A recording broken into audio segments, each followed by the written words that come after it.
ક્રાંતિકારી જય ભીમ સાથીઓ, હું દેવેન્દ્ર મકવાણા હું આ ફેસબુકના માધ્યમથી આપની સમક્ષ એક વાત લઈને આવ્યો છું।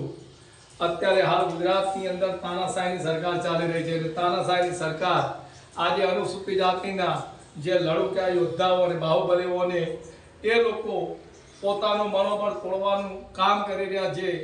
એટલે હું મારા અનુસૂચિત જાતિના અને મારા ભીમ સૈનિકોને એક આહવાન કરું છું કે આપણા લડુકા યોદ્ધા બાહુબલી જેવા યોદ્ધાઓને આ નમાલી સરકાર ધોરણ 8 નપાસ ના હિસારે આજે આ બધું થઈ રહ્યું છે। અરે જેને કોઈ કશાયનું ભાન નથી એને આજે ગુજરાતનો ઉપસીએમ બનાવી બેઠા છે।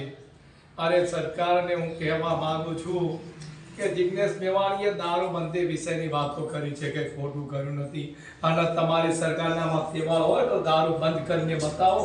જિગ્નેશ મેવાણીની સામે આંદોલન કરવાની કોઈ જરૂર નથી। એ તો ભીમ સૈનિક છે, બાબા સાહેબનું વંશજ છે। એ તો સત્યને કહેવાનું અને સત્યને લઈને ચાલવાનું। પણ તમારામાં તાકાત હોય તો ગુજરાતની અંદર દારૂ બંધ કરીને બતાવો। બીજા નંબરે હું બીજો મુદ્દો કહેવા માંગુ છું કે અત્યારે હાલની તારીખની અંદર છોકરાઓ સ્કૂલના અભ્યાસ માટે તડપી રહ્યા છે। છોકરા સ્કૂલમાં શિક્ષકો ગોતે છે, શીખ ગોતે છે, અને શિક્ષકો ગામમાં મતદાર ગોતે છે, અને મતદારો ગામમાં પોતાના મા બાપના એડ્રેસો ગોતે છે।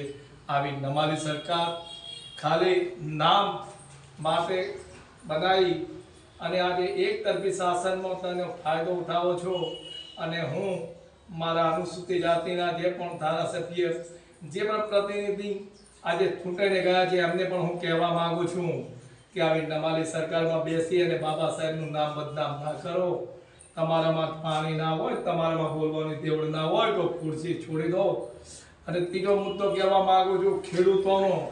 આજે ખેડૂતોના બે હાલ થઈ રહ્યા છે પણ સરકાર એમની સામે જોતી નથી। સરકારને તો બસ પોતાની મોજ મસ્તીમાં પડી છે। આવા 8 ધોરણ 5 ને ઉપસીએમ બનાવો તો હાલ તો આવાજ થવાના। એટલા માટે હું મારા ગુજરાતના તમામ ભીમ ગુજરાતના નહીં પણ પૂરા ભારત દેશના હું ભીમ સૈનિકોને કહેવા માંગુ છું કે જિગ્નેશ મેવાણીનો અવાજને આપણે બુલંદ કરીએ અને જિગ્નેશ મેવાણીના અવાજને આપણે ભારત દેશની અંદર ગજવીએ અને ગુજરાતની અંદર દારૂબંધી કરાવીએ। જય ભીમ, નમો બુદ્ધાય।